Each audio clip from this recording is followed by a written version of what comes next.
Somebody want to read? Yeah. Hare Krishna. Narad Muni visits Dwarka. Murari Gupta continued, thus the great sage Narada, seeing the miserable condition of the people in Kali Yuga, thought deeply about their deliverance. Knowing that only the Supreme Personality of Godhead, Lord Krishna himself, could rectify the situation, Narad Muni set out for Dwarka in the spiritual world. At that time, Lord Dwarkadisha, having just spent the night with Queen Satyabhama, decided to visit the place of Queen Rukmini.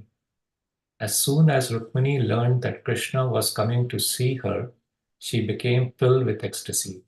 Her body trembled in anticipation.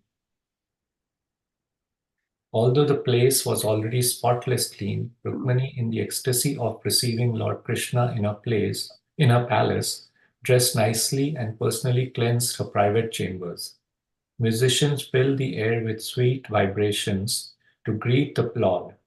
Placing pots full of water near the door, she lit ghee lamps and fragrant incense to provide an auspicious welcome for her Lord.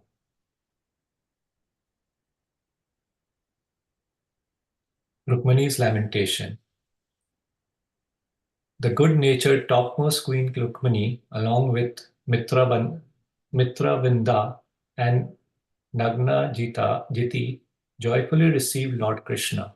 Rukmani washed his lotus feet with scented water and offered arati. Taking Krishna's feet as her only property, Rukmani held them to her breast. While looking lovingly at the Lord, Rukmani cried uncontrollably. Chakrapani, Krishna the wielder of the disc, becoming astonished, asked Rukmani, "O Devi, I can't understand why you're weeping. Please tell me why you're crying so profusely. The whole world knows that you are my favorite. Who is more dear to me than you?" Krishna continued, "Have I disobeyed any of your orders or done anything wrong, my dear? Are you still disturbed over that time I joked with you? Feeling guilty about that, I tried to pacify you in many ways, but I couldn't soften your heart. Remembering that time when Krishna spoke cruel words to her, Rukmani spoke in an angry tone mixed with affection. My heart may be hard, but still I'm most fortunate in that you are my life and soul. Thank Rukmani, you. yes. Yeah, thank you. Heart and soul. Yeah. Do we have to go up a little bit, Prabhu? Thank you. This is about Rukmini Devi. Yeah, I think, maybe somebody else also can continue reading and we will see what this pastime will take us to. Yes, please, somebody else too. Hare Krishna Mataji. Hare. Rukmini continued, "My lord, your lotus feet are more dear to me than even you yourself." Oh. Yes, please. Yeah. Yes, After Prabhu. drinking Madhavika, an intoxicating celestial drink, Lord Shiva dances continually, hoping to attain your lotus feet. Prabhu, you know everything there is to know, but how is it that you don't understand the heart of one who loves your lotus feet? You will understand the intensity of the love I feel if you cultivate Radha Bhava, the mood of Srimati Radharani's selfless love within your heart. Yeah. Pausing here, this is where it is getting to. Yeah. So Rukmini Devi, she was welcoming the Lord. So the Lord was casually coming to the devotee's chamber, Rukmini Devi. But the transcendental emotions that Rukmini Devi was feeling, the ecstasy she was feeling,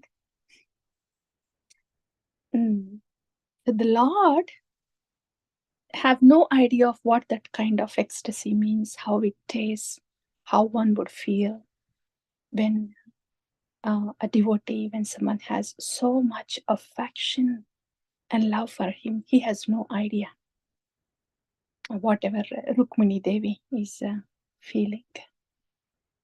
And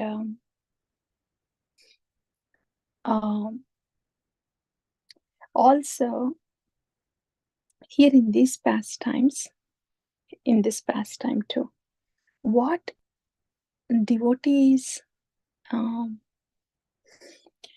what devotee is feeling about the Lord is very nicely explained as we are hearing Rukmini Devi. And in certain parts, there are certain books, our Goswami's books. There, in certain books, it's also how the Lord Krishna, how intensely he feels about the devotees. That is also beautifully described. But currently, I think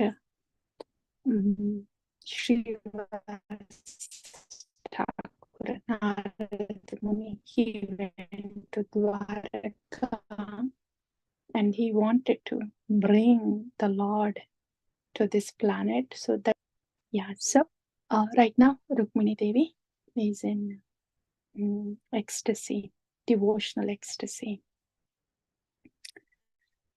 about her Lord Shri Krishna.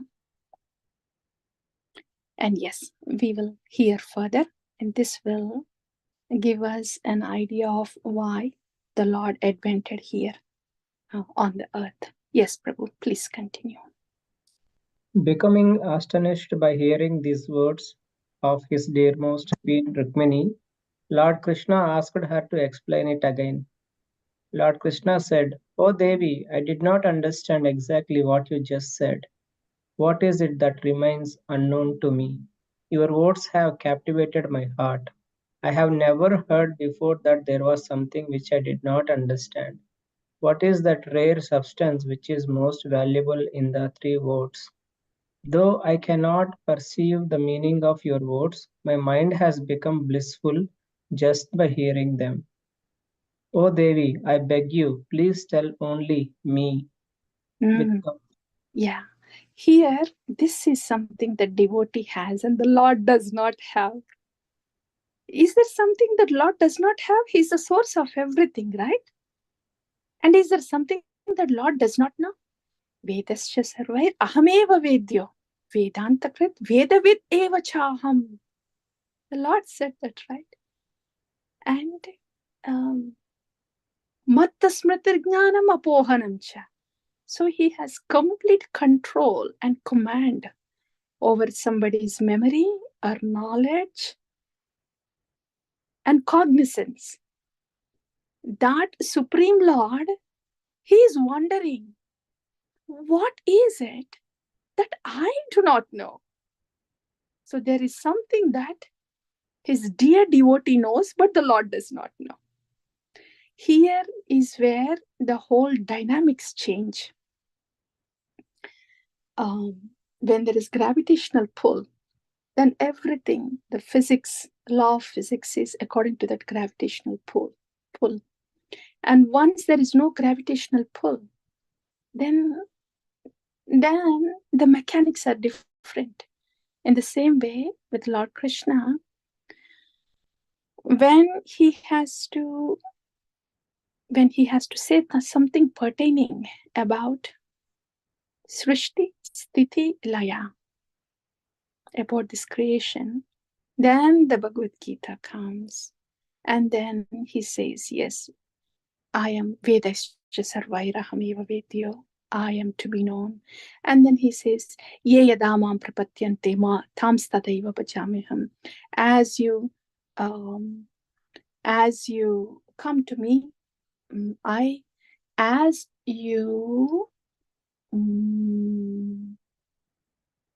shall reciprocate as you do. So my reciprocation is proportional to yours. So these are the words for us. So yes, yada mam prapatyanti tam tadaiva bhajamyaham. How much ever you take prapatti to me, that much I would reciprocate to you. Those are for us in Bhagavad Gita. But what happens to the Lord when he is with his pure devotees? He is not independent because he is bound, so much bound by the love of these devotees. The rules are different there. Ye yadamam prapatyante will not hold good there. He says, na paraye aham. I can never repay your debt. This is what the Lord would say to gopis, to his unalloyed devotees. To the alloyed devotees, yayadamam prapatyante tam sadaiva bhajamyaham. But there, when he turns around and talks to his unalloyed devotees, he raises his hands up. He says, I cannot. There's no way I can repay your debt. You have so much love for me that you even forget that you exist, that you are living. What is it that I can give you back that is even equal to that? So in this way, the Lord is sold out, pretty much bound to that powerful love of the devotees. That's one thing. And the second thing here, as the Lord is asking Rukmini Devi, is it something that I do not know? This is so sweet to hear. I am curious, and at the same time, it's so sweet to hear something that I do not know, and you know. So, these are the transcendental mellows. These are the transcendental reciprocations. And this is the real world that is happening with Bhagavan and his unalloyed devotees. That is the absolute truth. This is the absolute truth. This is the real world. These are the real emotions. And this is where we also belong. We belong there. Yes, please. Yeah, you may read that last sentence. With complete faith in the lotus feet of the Lord, I, Lochana Dasa, describe these transcendental pastimes. Yes. Yeah. Thank you, Prabhu. And somebody else? The power of Krishna's lotus feet. Yes, please. Hare Krishna Mataji. Hari. Murari Gupta continued, Rukmini Devi, the goddess of fortune, replied to Lord Krishna, my dear Lord, you are the crest jewel of all transcendental qualities. Within your heart, you can't know why I am crying, even though everything else is known to you. You don't know the power of your lotus feet. My heart weeps because soon you will leave my palace and go away. The fragrance of your lotus feet spreads in all directions. Simply smelling that fragrance frees anyone from old age and death. One who drinks the nectar of your lotus feet becomes transcendental to day, night, and the passing seasons. The pure devotees who lovingly clasp your reddish lotus feet are worshipped by the whole world. And the world becomes auspicious by worshipping the feet of such pure devotees. Oh, those are the words of Rukmini Devi, glories of the lotus feet. Yes, please, continue. The power of Radharani's pure love. Rukmini Devi continued, my dear Lord, you control everyone in the three worlds. No one can control you. Now please listen. I am going to tell you something from the bottom of my heart.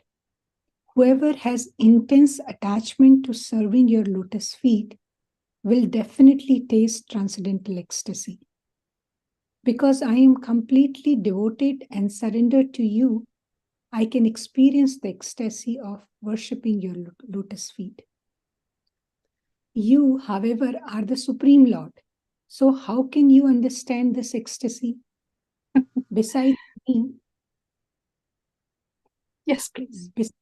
Besides me, only Srimati Radharani knows how to relish the mellows of love and taste the highest transcendental pleasure. Although devotees discuss these topics throughout the day and night, they are always amazed by the unique quality of Radharani's pure love for you. Lakshmi Devi, the goddess of fortune, Lord Brahma, the demigods, the demigoddesses are all eager to serve your lotus feet. By receiving the nectar of your feet, they all attained spontaneous devotional service. Kamala, the goddess of fortune, who always lies on your bed enjoying your kisses and loving embraces, always desire to attain your lotus feet. Who can estimate the unlimited glories of your lotus feet? Even after enjoying so much happiness, the goddess of fortune longs for the mercy achieved by serving your lotus feet. Only Radharani, who enjoyed with you in Vrindavan, can understand this completely. No one can compare with Radharani. It mystifies me how Radharani binds you so completely with her transcendental qualities. Even today, your heart pines for her, and tears pour from your eyes whenever you chant the name of Radha. Just see the power of Radha's pure love. Now I'm ecstatic to have your lotus feet in my home. Fearing our inevitable separation, I can't help but cry. The taste of serving your lotus feet overpowers my attraction to you. In transcendental love, your devotees always hanker for your lotus feet, meditating upon you, and absorb themselves in your pastimes. You are the only shelter of the pure devotees. Lakshmi Devi always serves your lotus feet with a desire to love you. Although you are her Lord and Master, you fail to reciprocate with her desire and give pain to her heart. Whoever wants to taste an unlimited supply of nectar will find it by serving your lotus feet. Can you repeat that, Mataji, please? Whoever wants to taste an unlimited supply of nectar will find it by serving your lotus feet. Lakshmi and Saraswati think themselves. Yes, please. Should I? Yes. Lakshmi and Saraswati think themselves most fortunate to have surrendered at your feet, even if you neglect them. Yeah, beautiful, beautiful, beautiful, beautiful. Lakshmi and Saraswati think themselves most fortunate to have surrendered at your lotus feet, even if you neglect them. These devotees,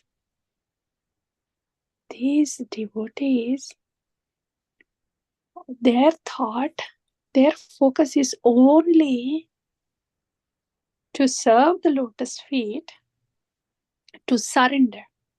They feel fortunate to have surrendered at your lotus feet, serve your lotus feet. It doesn't matter to them, even if the Lord neglects them or not. They are steadfast in their place. The surrender, Sharanagati, here these pure devotees, they are talking. They are referring to the Prema Bhakti, the service after Purna Sharanagati. These are all Purna Sharanagata Bhaktas. And we as sadhakas, we are in the process of Sharanagati, which is conditional because we are still conditioned. It's more like this mango. As Srila Prabhupada says, This devotional service is like a mango. Even when it is sour or ripened, nevertheless it's mango. Our Sharanagati is more like sour mango. Nevertheless, it's mango. It is more conditional and can be affected by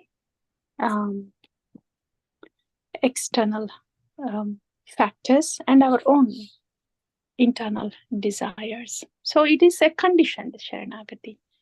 We are first taking Sharanagati of the process of bhakti, and then gradually, as we get purified, it will be more clear to us that we are directly taking the Sharanagati of Guru and Krishna. As we come to the stage of Nishtha and Ruchi, it gets more and more clear. In that way, our Sharanagati is conditional in the beginning. But once somebody gets to Purna Sharanagati, then the service is out of love. Out of love. Before Purna Sharanagati is for love, and after Purna Sharanagati is out of love.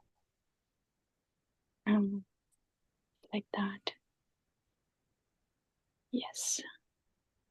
It's 8:56. And you may continue, Mataji. Mataji, can I ask a question? Or yes, later? Please. Yeah, I think yes, we can go ahead with the questions. Shall we see how much more is left over, or if we are going to pause here? Yeah, I think we can. Oh, yeah.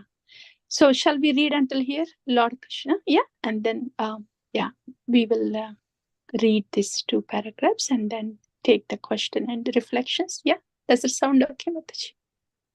Yes, Mataji. Yeah, please go ahead.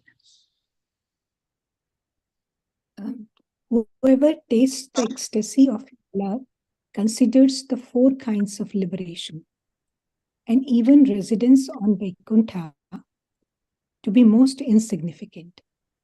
It is a quality of your lotus feet that they manifest pure, ecstatic love of God in those who serve them. With folded hands, I pray to you, my dear Lord. Your feet are sweeter than lotus nectar. Please give me this benediction. May I become a honeybee forever attached to your lotus feet. Fearing separation from you, my heart trembles in lamentation. Grant me the boon that you will never leave my home. In reality, this was not a prayer of Rukmani Devi, but rather an outburst of love, gushing from her heart of pure devotion.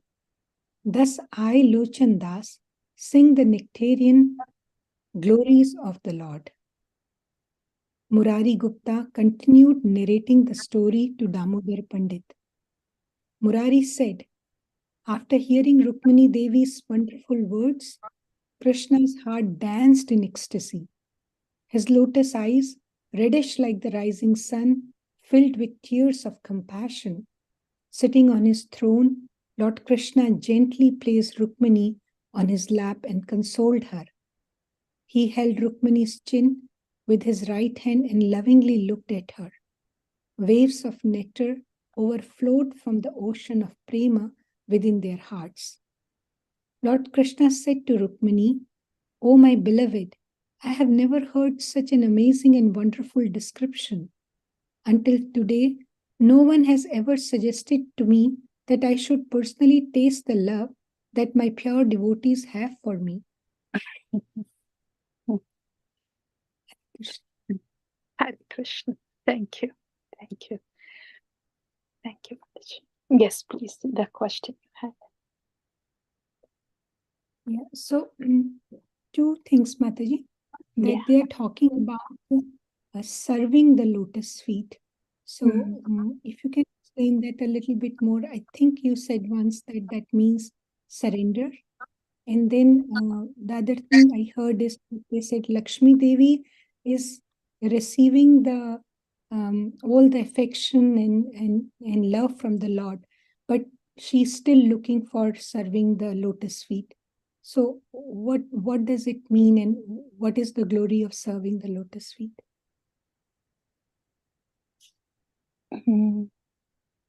Can you ask the question again, Mataji, specifically? So in the whole passage which we read, Mataji, there was a glorification of serving the lotus feet. The focus is there. So I am asking is that what exactly it means serving the lotus feet? Yeah. And especially because Lakshmi Devi was that there was a mention that Lakshmi Devi has received all the love embraces from the Lord, but it says that she still wants to serve the lotus feet. Right. So if you can about that. Right. Yeah, serving the lotus feet, Mataji. I think we can stop the recording now.